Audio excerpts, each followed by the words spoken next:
7 April 2026 মঙ্গলবার ভোররাত আনুমানিক 4:30টার দিকে রাজধানীর ধানমন্ডির 8/A রোডে তার এক আত্মীয়র বাসা থেকে সাবেক স্পিকার ডক্টর শারমিন চৌধুরীকে আটক করে ঢাকা মহানগর গোয়েন্দা পুলিশ। ডিবির অতিরিক্ত কমিশনার মোহাম্মদ শফিকুর ইসলাম এবং যুগ্ম কমিশনার নাসির উদ্দিন ইসলাম সংবাদ মাধ্যমকে আটকের বিষয়টি নিশ্চিত করেছেন।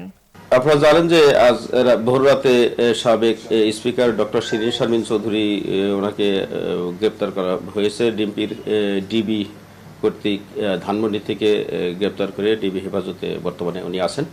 তো যতদূর জানা গেছে যে বনানী, উত্তরা এবং রংপুরে তার বিরুদ্ধে জুলাই সংক্রান্ত বিষয়ে একাধিক মামলা আছে। জিজ্ঞাসাবাদ চলছে, জিজ্ঞাসাবাদ শেষে তার পরবর্তী বিস্তারিত আপনাদেরকে জানানো হবে।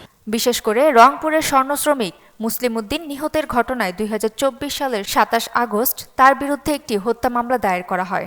বর্তমানে তাকে মিন্টো রোডে ডিবি কার্যালয়ে নেওয়া হয়েছে এবং সেখানে তাকে জিজ্ঞাসাবাদ করা হচ্ছে। ডিবির পক্ষ থেকে জানানো হয়েছে তার বিরুদ্ধে থাকা মামলাগুলো যাচাই বাছাই করা হচ্ছে। এরপর তাকে সুনির্দিষ্ট মামলায় গ্রেফতার দেখিয়ে আদালতে পাঠানো হবে।